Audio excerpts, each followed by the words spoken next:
Illum se niddiskutu suġġett li jolqot lil kulħadd, it-tfal, l-adulti, anki anzjani, il-bullying.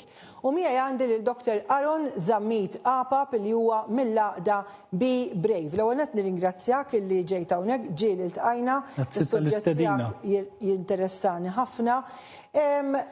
Il-suġġett tal-bullying inti kontet li l-aħħar darba illi jolqot lil kulħadd. Għax aħna niffukaw qisu meta ngħidu bullying immorru skejjel biss u tfal. Ma fil-verità il-bullying isir fuq il-post tax-xogħol, isir ħafna. Tul dawn is-snin kemm ilek blaqda Be Brave, x'feedback ħadd il-bullying fejn l-aktar li jsir jew fejn huwa predominanti? Jiena naħseb li l-bullying isir kull fejn hemm in-nies. Iddispjaċini ngħid, il-bullying f'ċertu sens ma jiddiskriminax. Jiġifieri kull fejn għandek il-biċċa kbira differenza xi ħadd differenti, tista' tkun id-dera, tista' tkun il-mod kif wieħed jimxi, tista' tkun il-mod kif jitkellem, forsi il-performance ta' dak li jkun, għax imur tajjeb, għax imur ħażin. Jekk qisu jiddistingwi ruħu għal xi raġuni mill-kumplament u forsi jsib ruħu min naħa t'isfel fuq il-miżien, x'infatti aħna nitkellmu dwar l-iżbilanċ tal-poter fil-bullying, tajjeb. U kombinazzjoni qed insemmi l-poter, kull sena aħna niċċelebraw Anti-Bullying Week, mhux għax il-ġlieda kontra l-bullying għandha tkun is-sena kollha, però f'dik il-ġimgħa nagħmlu daqsxejn sforzi kbar biex niġġieldu l-bullying u t-tema ta' Novembru li għadda kienet poter għal ġid, power for good. U l-bullying jiċċirkola kollu mal-poter. Għandek żbilanċ ta' poter li hija naturali, fit-tfal fil-bullying fl-iskola forsi xi ħadd tikbar, xi ħadd titwal, xi ħadd iktar b'saħħtu. Fil-post tax-xogħol għandek il-poter bir-relazzjoni, għandek forsi xi ħadd li huwa aktar mlaħħaq jew xi ħadd li ilu iktar hemm. Allura għandu ċertu saħħa jew ċertu know-how ta' kif imur, jaf kif għandu jmur, jaf x'għandu jgħid, jaf kif għandu jweġġa, jaf kif għandu jagħmel ħsara għal dak li jkun. Tajjeb, u online ukoll. Għaliex il-poter tista' timmanifesta ruħha b'kemm persuna taf tikteb, kemm għandha followers, jiġifieri jien jekk isegwuni 4 min-nies, forsi ngħid xi ħaġa nweġġa' dak li jkun u tgħaddi. Imma jekk hemm xi ħadd li jsegwu ħafna nies jew li huwa ammirat mill-pubbliku, tagħmel impatt ħafna ikbar. Jiġifieri sfortunatament il-bullying qiegħed kullimkien għandek dak l-iżbilanċ, però l-iżbilanċ għandek l-abbuż tiegħu. Min isib ruħu minn fuq f'dak l-iżbilanċ li approfitta ruħu li qiegħed minn fuq u jakkas il ta' taħtu. Inti tipritka ħafna imma li l-bully huwa vittma wkoll, qed isofri wkoll. Jista' jkun ġie bullied fil-passat jew ikollu problemi li ma jkunx għadu indirizzhom. Minn kultant jifhimna ħażin meta nitkellmu fuq din, għax ma nkunux qed naqbżu għall-bully, inkunu sempliċement qed nirrikonoxxu l-fatt illi ħafna min-nies li jagħmlu l-bullying huma stess ikunu batew il-bullying. U dak huwa ċ-ċiklu tal-bullying. X'jiġifieri? Jiġifieri dak il-famuż miżien li semmejt fil-bidu. Meta inti kont minn taħt u batejt u għandek dik ir-rabja ġo fik, issa sibt ruħek minn fuq, forsi d-dar kont minn taħt u l-iskola qiegħed minn fuq jew fil-post tax-xogħol għalkemm inti f'ambjenti ieħor qiegħed minn taħt, forsi inti l-kap eżekuttiv u għandek ħafna poter f'idejk, jew direttur għandek ħafna poter f'idejk. U dik ir-rabja mbagħad toħroġ fuq ħadd ieħor. Għaliex għax dej il-miżin inqaleb issa f'ambjenti ieħor inti qiegħed minn fuq. Infatti aħna laqqas nużaw il-kliem bully u vittma.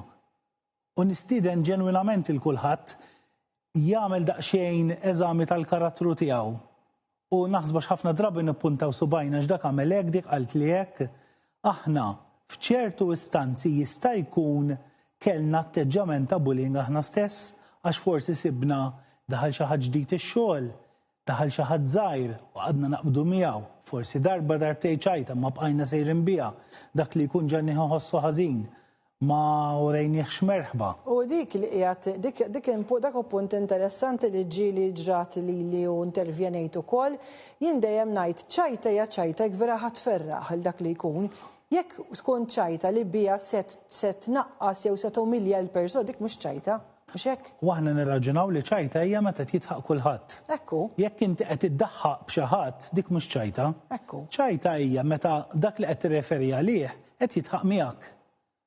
U noqogħdu attenti mhux qed jitħaq miegħek biex ikompli biex mbagħad ma jiġix esklus, għax ħafna drabi hawn min iħossu sfurzat illi jkompli maċ-ċajta biex ma jkunx l-istramp tal-grupp, Jiġifieri hawn min anke jiċċajta fuq id-dera tiegħu jew Speċjalment, kif jitkellem fuq dal-affarijiet u lew jien ma nħux għalija. Però nkunu nafu li dik il-persuna tweġġa', jiġifieri noqogħdu attenti u xi ħaġa li ħafna jsaqsuna hija imma m'hawnx minnu sensittiv iżejjed ma tista' tkellmu b'xejn. Vera, hawn minnu sensittiv iżejjed, però ma jtikx id-dritt li tweġġaw. Ekku. Jiġifieri jekk aħna qegħdin niċċajtaw jiena naf li ħaniċċajta miegħek b'ċertu mod Marija. U jiena naf li inti fuq dik l-oġġett insensittiva. X'inhu l-iskop? Issa x'għax sensittiva żejjed jew le? X'inhu l-iskop li jien ħaniċċajta miegħek b'dak il-mod? X'ħan irbħu, x'ħan igwadanjaw? X'inhu l-iskop tiegħi li ħaniċċajta miegħek meta naf li ħanweġġak? Allura l-iskop ma nistax inġib l-iskuża għax inti sensittiva żejjed għax jekk jiena nafek, jekk naħdem miegħek kollega tiegħek, jekk aħna qegħdin fi grupp ta' ħbieb, u naf li xi ħaġa ħatweġġak hija relevanti li inti sensittiva żejjed jew le. Ekku. Għaliex naf li ħaweġġak u jiena għandi nistmak. Ekku, laqda Be Brave, qed nara hemmhekk dak il-ktieb ta' riċerka li kontu għamiltu, rajtu vera interessanti, ħerqana li xi darba. Jiena għalhekk ħallejtlek kopja għax konna taqrah. Ħafna interessanti. Xin il-ħidma li jmiss, aħna s-waqt għedin li naflu tmorru f'ħafna skejjel. Skejjel u postijiet ta' xogħol. Fortunatament, għal-kem naf li ħafna skejjel jaffla sidżaw fuq zero tolerance għal-bullying, imma hemm skejjel li naħseb għadna lura. Xin il-missjoni ta'kom għal-pass li jmiss issa, l-ħidma ta'kom ta' Be Brave? Mela, l-iskejjel dejjem l-arfin huwa aktar importanti. Jiena naħseb li kważi l-arfin ħdimna ħafna fuqu, però hemm bżonn iktar xogħol fuq l-implementazzjoni. Jiġri li meta jiġri każ ikun ċar x'għandna nagħmlu, mhux li jkollna proċedura, però li verament nafu nħadmuha. Illi nagħtu informazzjoni, ħafna ġenituri jkunu frustrati jiġu għandna jgħidu li għax l-iskola ma jagħmlu xejn. Fil-verità jkun hemm skejjel li jkunu qed jieħdu l-passi, però kultant ikun hemm daqsxejn breakdown fil-komunikazzjoni. Ġu importanti li l-iskejjel jinformaw il-ġenituri jgħidulhom hekk sa nagħmlu, dan il-mod sa mmexxu dan il-każ. Ħa naġġornak ġimgħa oħra ngħidlek fiex wasalna. U jekk m'għandix aġġornament, jekk jiena wettek ġimgħa oħra, ninformak, ngħidlek naf li wettek ġimgħa, però minħabba hekk u hekk ma nistax naġġornak illum, però serraħ moħħok għaliex hemmhekk tibni l-fiduċja u l-iktar każijiet li naraw li jiġu riżolti b'mod sodisfaċenti huma meta l-ġenituri u l-iskejjel jaħdmu fit.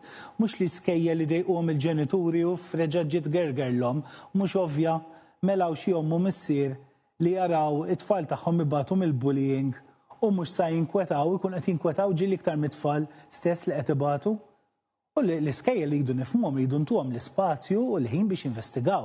Għax alla ħares għax tmur tagħmel rapport dak li jkun jimxi fuqhom mill-ewwel, hawn min ikunu li jagħmel il-bullying u jmur jiġri jagħmel ir-rapportu. Ħalli jibda jimmanipola il-messaġġ tajjeb. Dan l-istudju fuq il-post tax-xogħol jien inkwetat ħafna hu li jgħidulek li 40% tal-ħaddiema f'Malta għaddejjin mill-bullying. 9% minnhom għandhom ħsibijiet negattivi li jweġġaw jew li neħu ħajjithom. Jiena għalija hija xi ħaġa mill-aktar kera. Irridu nagħmlu xi ħaġa u rridu ġifieri aħna għamilna ħafna proposti, il-gvern u l-oppożizzjoni dak iż-żmien għax issa qegħdin f'amministrazzjoni ġdida kienu qablu dwarha, però għadha m'għaddiċ liġi illi kumpaniji ta' ċertu daqs, employers anzi min jimpjega ta' ċertu daqs idaħħal politika kontra l-bullying, aħna abbozzajnija qiegħda lesta hemm għal min irid jimplementa bil-Malti u bl-Ingliż. Preparajna materjal ta' taħriġ bil-Malti u bl-Ingliż għall-management għall-impjegati, jiġifieri hemm x'tagħmel u gburi ngħid. Irridu nagħmlu aktar xogħol anke aħna magħkom bħala ġurnalisti u nwedek illi nkompli miegħek nkun magħkom biex dan iseħħ għal ġid tal-komunità. Dr. Aron Zammi Tapap, nirringrazzjak dejjem ta' pjaċir li nkellmek dejjem nitgħallem minn għandek. Dak kien Dr. Aron Zammi Tapap mill-NGO Be Brave.